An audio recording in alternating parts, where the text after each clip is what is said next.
और शिव जी उपयोग में तो महाराज चतुका भी भूत प्रेत पिचास बुमला हम भी चाह बोला सब गाड़ी घूर है। तुम तो क्या व्योम में जानो मौका नहीं मिल रहा तुम व्योम में चिता भस्माले को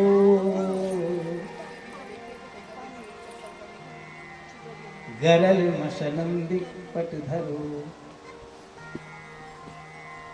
जटाधारी कंठे भुजग पतिहारी पशुपति। सांप शक्ति पसंद कर दो क्या है? मतलब ताकत से तो देख दे हम समाप्त कर देना और ताकत नहीं तो भाग लेना, लेकिन उन अपनो आभूषण बने दे महाराज। घर में पूजा उन्हें हम क्या ढूंढना महाराज सुंदर अष्टगंध केसर चंदन है। और शिव जी पूजा वाले क्या ढूंढना वो खारू खारू के हम पसंद कर, लेकिन उन आभूषण बनाए रहते महाराज है। अपना मस्तक पटल कर धारण कर और खारू भी खूब साधारण ना चिता भस्माले को चिता क्यों विचार कर इतनी अपवित्रता और इतना पवित्र बना दे कि महाराज आज भी उज्जैन मां और चिता की भस्म को अपन भस्म आरती देखिए। भागवत होनी तम के ना सुंदर सुंदर महाराज जी डहेलिया का फूल आप लोगों को ले आन, गुलाब का फूल ले आन है, कोई धतूरा फूल नहीं लगे है ना इधर खूब धतूरा फूल है खुद होना। अरे यदि हम शिव जी पूजन हो तब धतूर ने भी आड़ भगवान ने भी आने। अब बता धतूर भगवान क्या पसंद कर उन बोले मिट चिंता नहीं करेंगे अपना मस्तक पटल पर चिंता स्थान जटाधारी कंठे भुजग पतिहारी पशुपति। स्थान बोलो शमशान घाट नौ ही सुनते महाराज लोग कंपन लगे, लेकिन उनको चिंता नहीं कर तुम तो लोग अपवित्र मंडल नहीं एक ट्रैक पे चलते हैं और पवित्र मंडल शमशान भूमि को पवित्र कर दिया। और वहां से और आश्चर्यचकित क्या बोलो मित्र मंडली महाराज कोई चांद के दोस्त IAS PCS बड़ा बड़ा अधिकारियों, लेकिन बोले की चिंता नहीं करे तुम तो चित्त गड़े नहीं बनाओ भूत प्रेत सब मेरे टोले में शामिल है। तो बोला नहीं ये को रंग नहीं ये को ढंग नहीं ये को स्थान नहीं ये को भोजन कुछ भी ठीक तुम्हारे बोलने पर अपनी बेटी दे दे श्राप दे दे ये तू भाग न मिलो। अच्छा यहाँ पे देखिए विशेषता शंकर भगवान तो मृत्यु के देवता है, प्रलय के देवता है। क्रोध आ जाए तो महाराज जगत का विनाश। इतना कुछ दक्षिण का कुछ नहीं कहा चुप रहो। फिर विचार किया अब यहाँ पे रहना ठीक नहीं है, तुरंत उठे अपना त्रिशूल चमका कमंडल उठाया चल। नंदी जी से नहीं रहा, बोला दक्ष इतना बकबक करते हो जाओ तुम्हारा बकरे का सिर लग जाए। अब शापों का आदान प्रदान करना। धर्म उत्सव हो तुम्हारा ध्यान तो और सबसे पहले वो आंचन और सबसे लास्ट में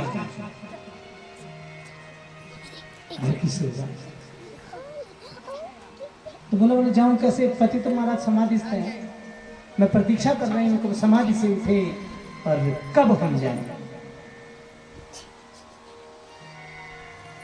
महाराज वो समय भी आया भोलेनाथ जी की समाधि टूटी है, देखा तो महाराज बोला सती क्या बात है।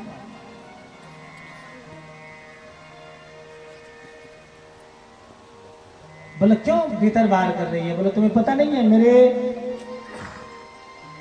पिता के यहाँ यज्ञ हो रहा है। बोला नहीं मुझे तो पता नहीं।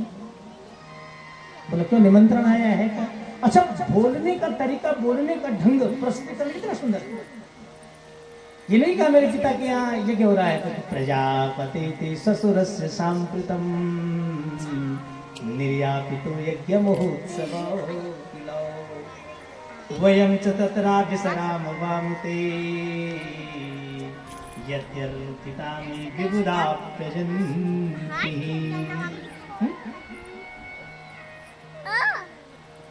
बोला आपके जो ससुर हैं कौन? प्रजापति दक्ष। ये नहीं कहा मेरे पिता कहेंगे, नहीं। बोला तुम्हारे ससुर जो प्रजापति दक्ष है उनके यहाँ बृहस्पति सब नाम का यज्ञ हो रहा है। अच्छा, यहाँ सती मैया ये नहीं कह रही है, इधर कभी भी आशुतोष भगवान कभी उन्होंने सती का संबोधन नहीं किया। सती कह के नहीं बुलाते। बोला तो बोला महाराज दाक्षायणी कह करके बुलाते हैं। दक्ष की जो अपत्यायनी बेटी है सा दाक्षायणी, अपने ससुर का नाम गोत्र लेकर के तब बेटी का अपनी पत्नी का संबोधन करते हैं महाराज। उन्होंने भी कभी सती नाम से संबोधन नहीं किया। ये सामंजस्य ग्रस्त है ना। तो पति पत्नी तक ही नहीं हो चुना। आज देखिए पति देव तक गुस्सा आई तो पत्नी चुप हो जाओ, और पत्नी तक गुस्सा आई तो महाराज पति देव चुप हो जाओ, है ना। ये तो चल जाए अगल बगल का, उससे गुस्सा ठंड हो जाए तो जागो तक गुस्सा नहीं बेटा अपना भी पश्चाताप हो जाए, तुम्हें बेकार है गुस्सा करना, है ना। टकराव नहीं, संवाद से आनंद। टकराव से कोई भला नहीं होगा, संवाद से महाराज कितनी भी जटिल समस्याएं होंगी उस महाराज सुधर गई, सुलझ गई। संवाद ठीक है, टकराव भाई गुस्सा नहीं सका भी जाओ ठीक है, लेकिन इन नीचे की महाराज इन गुस्सा आ जाओ तो गंगे माई की जय करें, क्या फायदा इन गुस्सा के। और जुजू दे एक फैलाओ फिर तक गंगे माई की जय, तब पता लगना कूड़ा पठावा धुरपुरी सब गुजरी गंगे माई की। अच्छा नुकसान क्या करे अपन तमस क्या देख लो हैं, बची क्या कुछ भी।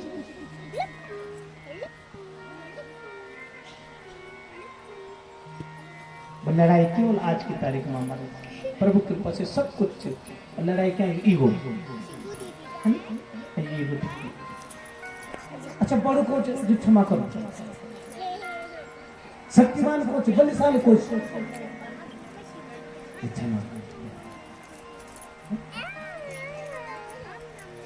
क्षमाशील व्यक्ति बड़ा।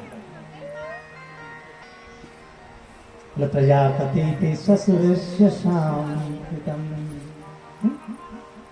तुम्हारे ससुर के घर में बृहस्पति सब नाम का यज्ञ हो रहा है।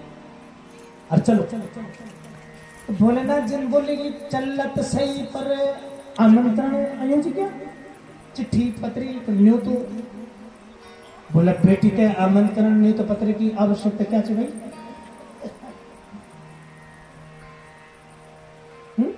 और दूसरा बोला मैंने भी थोड़ा सा पढ़ा है कि गुरु के घर पिता के घर बिना आमंत्रण के चल जाना चाहिए, शास्त्र में कहा।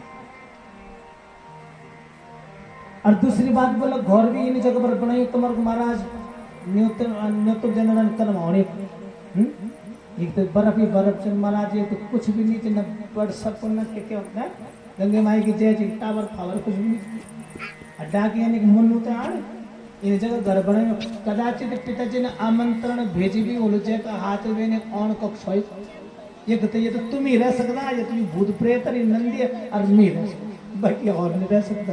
ये ठंड डांडा में ये बर्फा बीच में कैन रह कैन आने तो खत्म हो जाओ तब छापना तो न्यू तो पत्र है तो ये कौन न्यू तो पत्र इनकी सुलभ स्थान हो तुम्हारे जगह महाराज बोला सुलभ स्थान तो बड़ो सुंदर बने छबर को लंका सोने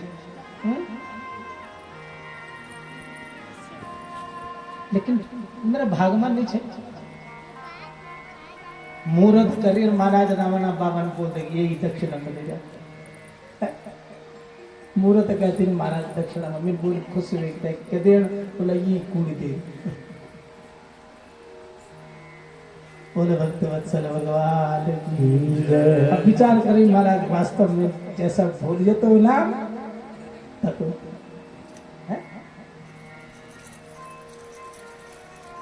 उनसे भोला हुए सकते कि जय कूड़ी का बना इतनी महाराज मुंड कपाड़ी करी और वहां को मुहूर्त करी और पंडित जी खुश बैठे बोले पंडित जी कहते हैं बोला ये कूड़ी दे दे आरती अरे तिरुवंदी डांडो वहां को महाराज क्योंकि परमात्मा मणिमाणिक के धन्य के भूखे नहीं परमात्मा तो भाव की भूखे है भाव का भूखा हूं मैं भाव मेरी विसार है भाव से भज लो मुझे तो भविष्य भावोई विद्यते भाव नहीं तो कुछ नहीं। गंगे माई की जय।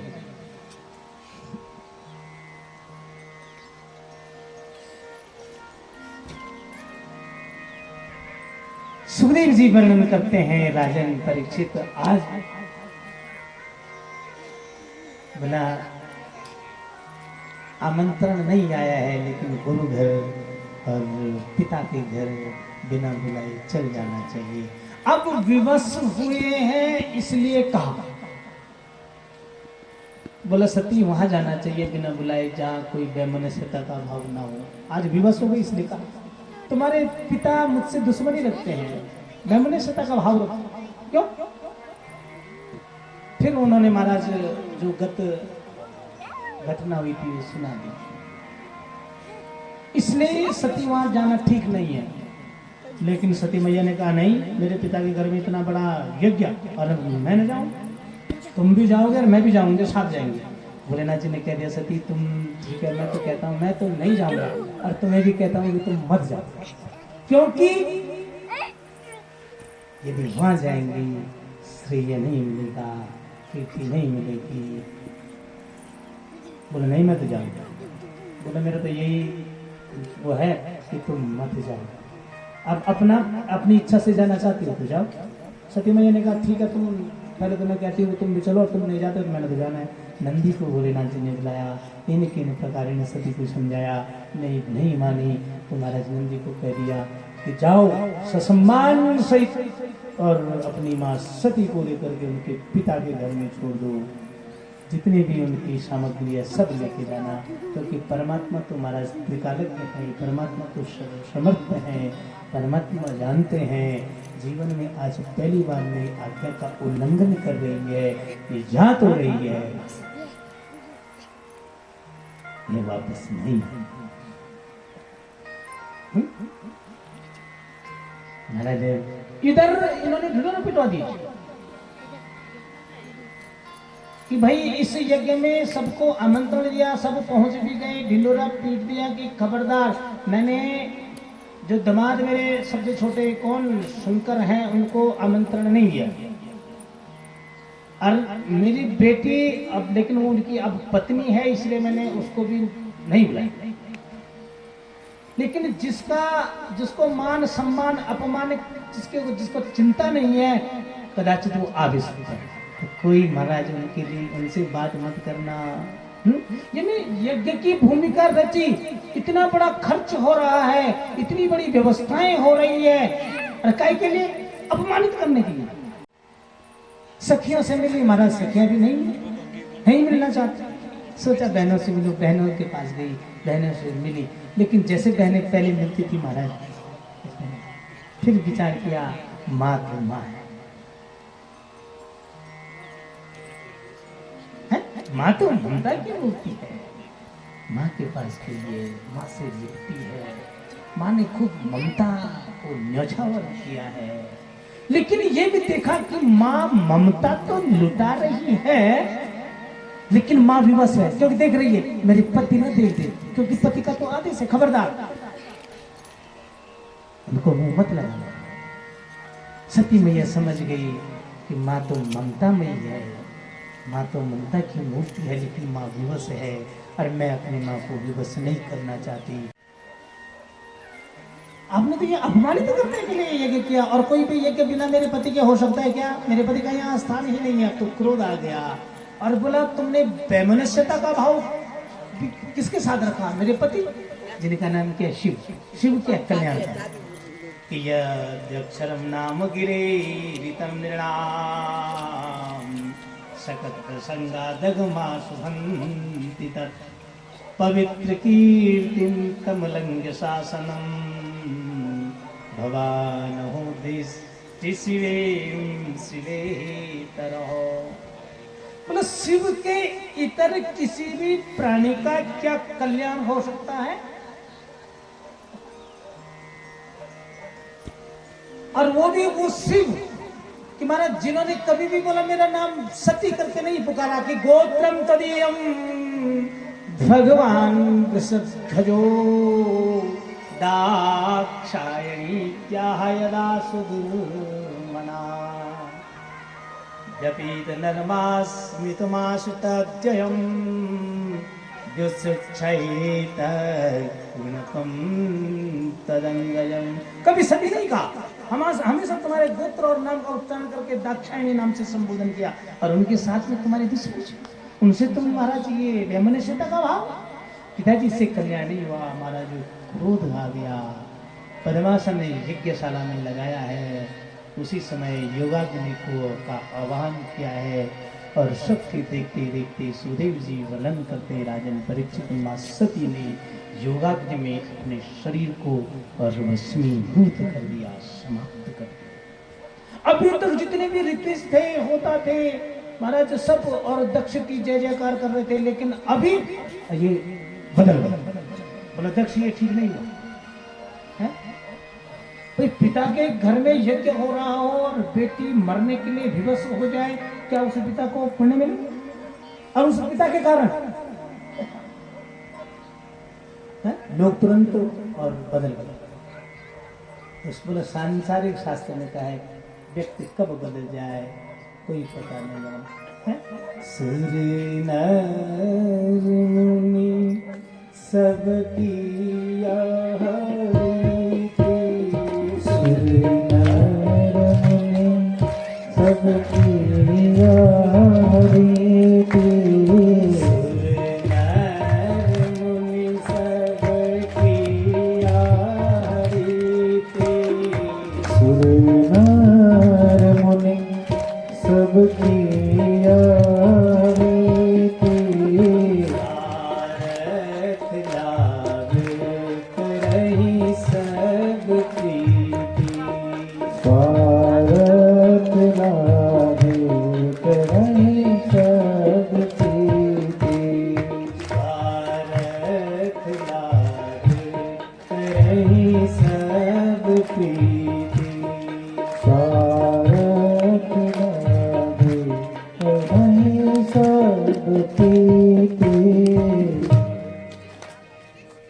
बदल गए। क्यों? संसार ही परिवर्तनशील है, उसे तो बदलेंगे अपने समय के अनुसार है। जहां देखा अपना पाला बदल गया। अभी तक तो दक्ष की जय जयकार कर रहे थे, अब देखा कि दक्ष की बेटी दक्ष के घर में आकर के मर गई, महाराज दक्ष की बुराई प्रारंभ उन्होंने करनी प्रारंभ की, योगाग्नि में भस्मीभूत हो गई। यहाँ पे और बड़ा सुंदर भाव विद्वानों का संतों का है, मतलब सती क्या शक्ति है। अग्नि के अंदर क्या वो शक्ति है कि महाराज सती के शरीर को और भस्मीभूत करके बोला नहीं है। तो फिर बोला सबसे पहले मां सती की इच्छा, दूसरी बात अपने जीवन में और पहली बार पति की आज्ञा का उल्लंघन किया, क्योंकि पति ने कहा था वहां नहीं जाना है, आगे उसका बड़ा पश्चाताप किया।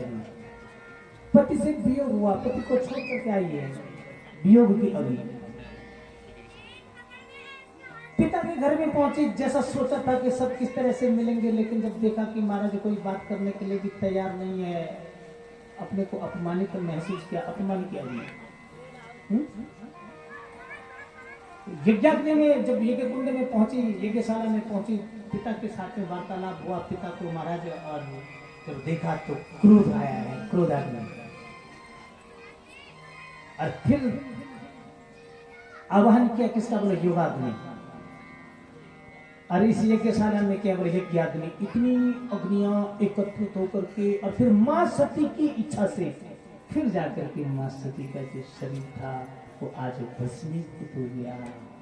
इधर नारद जी के महाराज और भवो भवान्या निधनम प्रजापते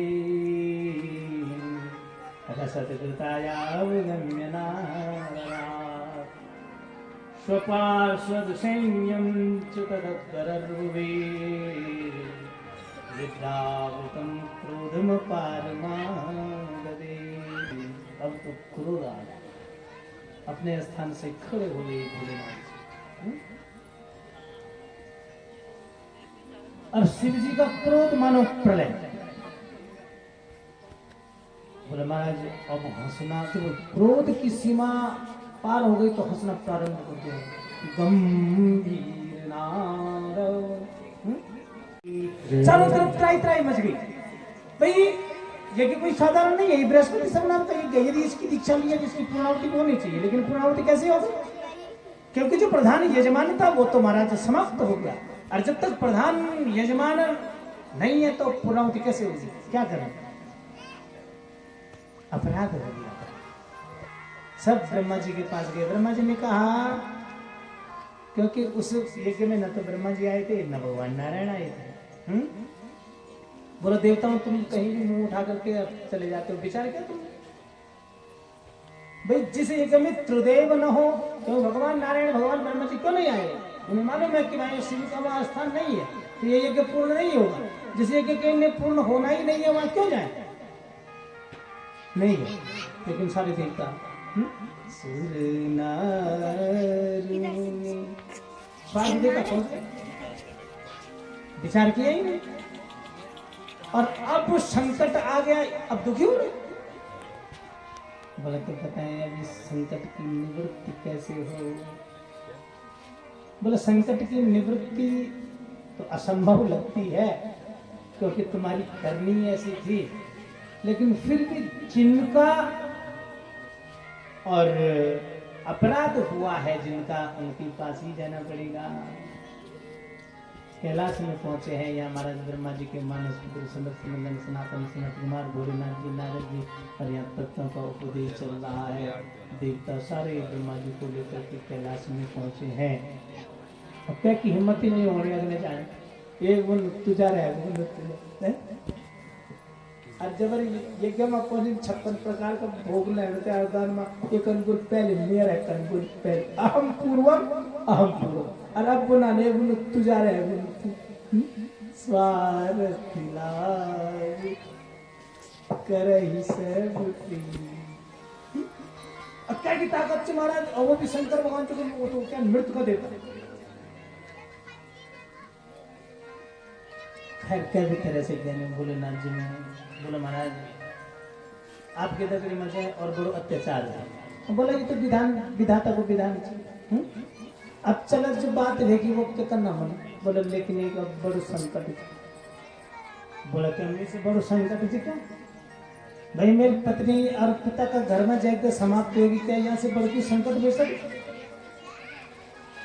बोले नहीं आप और संकट भी कम बढ़ नहीं चाहिए, लेकिन ये तो भी कम बढ़ नहीं। बोले कि बोले महाराज जो बृहस्पति सब नाम के यज्ञ की दीक्षा ली थी वो यज्ञ भी पूर्ण नहीं हुआ, और प्रधान यजमान आपके गणों के द्वारा मारा गया, वो यज्ञ कैसे पूर्ण होगा? बोले यज्ञ पूर्ण कर लो। भाई पहले भी तो तुम यज्ञ करने के लिए उद्यत हुए थे, मैं क्या उसमें विघ्न बना? अभी भी विघ्न नहीं बना रहा हूँ उसकी पूर्णाहुति। और बोले महाराज जिसने दीक्षा ली है प्रधान यजमान, पूर्णाहुति तो उन्हीं को करनी है। अब वो समाप्त हो गया, आप कृपा करें। बोले मैंने तो कुछ भी नहीं किया, ये तो विधाता का विधान है। तो बोले यहाँ पे क्या करें? बोले यहाँ पे सबसे बड़ा सुंदर है क्या है? बोले धैर्य धारण करना। पांडवों ने धैर्य धारण किया। वो विचलित मार्ग से हो सकते थे कि द्वारिकाधीश की आराधना करते करते हमारा जीवन लग गया, लेकिन फिर भी महाराज कष्ट थे, कष्ट है। तो बोले भगवान भी परीक्षा लेते हैं मेरे भक्त के अंदर कितना धैर्य है। महाराज भोलेनाथ जी की इन्होंने सुंदर स्तुति करी है। उसके पश्चात भोलेनाथ जी को लेकर के हरिद्वार में आए। पंचगर्भ के द्वारा महाराज जो यज्ञाग्नि अपवित्र हो गई थी, पवित्र करी है। भोलेनाथ जी की मात्र दृष्टि से जिनके और शरीर के अवयव शुभ गुणों के द्वारा टूट गई थी, महाराज पुनः यथावत हो गई। माँ सुरुचि है ना, जो इसको अच्छा लगेगा मेरा बेटा बैठेगा। मर्यादा की चिंता नहीं है, अपने गुणों का भान नहीं है। जो मुझे अच्छा लगता है और जो मेरे हित में मुझे वो करना चाहिए। शास्त्र की मर्यादा तार तार क्या फर्क है? ये जानते हुए भी कहती है कि नहीं बेटा ध्रुव तू राज्य के सिंहासन पे बैठने का अधिकार नहीं। और यदि तू राज्य के सिंहासन पर बैठना ही चाहता है तो तपसा राज्य पुरुषम, बोला जो परम पुरुष वो परमात्मा है उसकी तपस्या। और जब उनसे साक्षात्कार हो तो उनसे कहो कि मैं सुरुचि के कुछ से जन्म लूं। और जन्म व्यक्ति कब लेगा भाई? जब मरेगा तभी तो जन्म लेगा। बहन ने और क्या टोका क्या कहा, जो व्यर्थ की बातें वो छोड़ सारे सारे अच्छी बातें हैं वो बोला। तेरी माता ने यदि कहा बेटा ठीक ही का, परम पद की प्राप्ति तो तपस्या से ही है। खराब नहीं करती है? कोई साधारण और माँ होती मारे लड़ने जाती, हिम्मत कैसे होगी? लेकिन ये नीतिज्ञ है। ध्रुव जी ने कहा तपस्या से और परमात्मा की प्राप्ति, परम पद की प्राप्ति, तो माँ मुझे तो तपस्या ही करनी है। माने कहा बेटा जा। 5 साल के बालक को और जब महाराज रोकना बोल नहीं है, मना नहीं, उद्यत देखा बोला बेटा बिल्कुल परमात्मा की प्राप्ति के लिए परमात्मा का यजन आवश्यक है। माँ की परिक्रमा करी, ध्रुव जी ने करी। पढ़ा नहीं, लिखा नहीं, मंत्र नहीं, तंत्र नहीं, प्रभु का स्वरूप नहीं, निर्जन वन में पहुंचे हैं। नारद जी का आगमन हो गया। नारायण श्रीमन नारायण श्रीमन नारायण नारायण नारायण।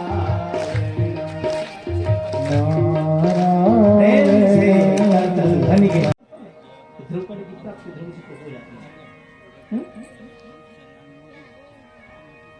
परिक्रमा करी, प्रणाम किया ध्रुव जी महाराज और वृंदावन के मधुवन में पहुंचे। यमुना के तट पे स्नान किया। कदम्ब की डाली के नीचे महाराज स्नान किया, बैठे हैं 3 दिन तक नहीं।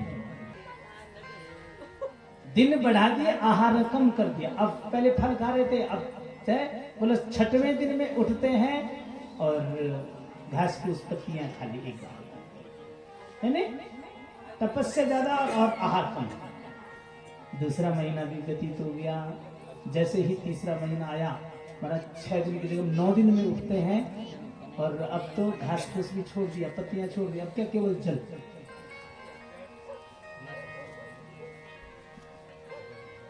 और 9 दिन में उठते हैं महाराज। तीसरा भी महीना गया, चौथे में महाराज 9 दिन की जगह 12 दिन, अब केवल जल पीना। जैसे 5वां महीना आया कि जित श्वासो जिते, अब उबाल का पानी। इधर जब इनका इतना कठोर तप हुआ, इंद्रियों पे विजय प्राप्त कर दी, इनके तप के द्वारा उत्पन्न जो ऊर्जा है, बोले शक्ति महाराज सांसें आती। पूजा में आसन क्यों कहा है? पृथ्वी क्या अर्थ है? तो बोले कि पूजा से उत्पन्न ऊर्जा ये अर्थ ये पृथ्वी ले लेती है, इसलिए कहे क्यों कहते हैं कि पहले आसन शुद्ध फिर मंत्र से। तो कभी भी यदि हम भगवत भजन करते हैं तो बिना आसन के नहीं करना चाहिए, क्योंकि वो अर्थ ले लेती है। और हमारे आज इसका आध्यात्मिक पक्ष है कि इंद्र ले लेते हैं, इसलिए हमारे द्वारा की हुई तपस्या की जो ऊर्जा है वो हम तक ही सीमित। चारों तरफ 12 शब्द क्यों होने लगे? क्यों? बोला सांस अवरुद्ध हो रहा है। भगवान के पास गए, बोला ये महाराज ये कौन सा प्रलय आने वाला है, हम सांस नहीं ले पा रहे। बोले प्रलय नहीं आ रहा है, मेरा एक छोटा सा नन्हा सा भगत कठोर तप कर। भगवान विचार करते हैं कि अब तो क्या किया जाए। ध्रुव जी के हृदय में, ध्रुव जी भगवान की जिस मूर्ति का, भगवान के जिस विग्रह का और वो दर्शन कर रहे थे, ध्यान करते उसको खींच लिया। वो मूर्ति भगवान की जैसी अदृश्य हुई, ध्रुव जी के नेत्र खुल गए, तपस्या में व्यवधान आ गया। जो मूर्ति हृदय में थी वो मूर्ति महाराज समक्ष है। आज भगवान का साक्षात्कार हो गया। बोलो भक्त वत्सल भगवान की जय। तो कल भगवान का अवतरण दिवस है। आप अधिक से अधिक संख्या में आएंगे और मैं बार बार निवेदन करता हूँ, मानुष देह बड़ी दुर्लभ है और जीवन में ऐसे सुंदर दुर्लभ अवसर आए तो उन अवसरों का हमें खूब सदुपयोग करना चाहिए, क्योंकि एक सांस ले ली वो छूटे न छूटे उसकी गारंटी नहीं है।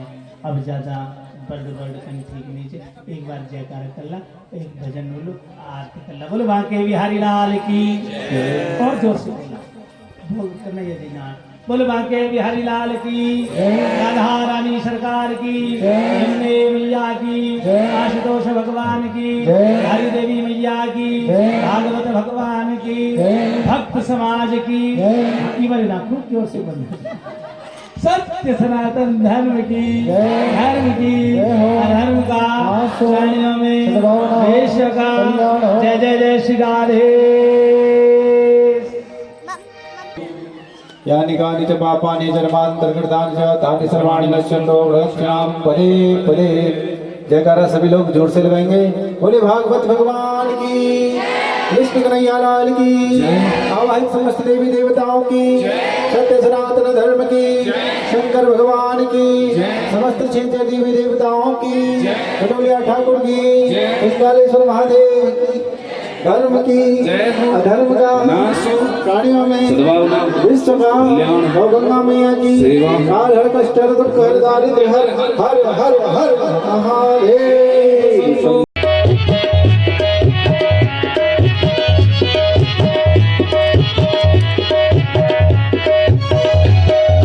पार्वती को मैं प्रियक शिव जी को सोयास, शिव जी को सोयास तिरजू किनारे। हाँ तीन जुग बट तुम जग चा पूजा बारमास, पूजा बारमास तिरजू किनारे। पार्वती को मैं प्रियक शिव जी को सोयास, शिव जी को सोयास तिरजू किनारे। तीन जुग बट तुम जग चा पूजा बारमास, पूजा बारमास तिरजू किनारे।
तेरे जो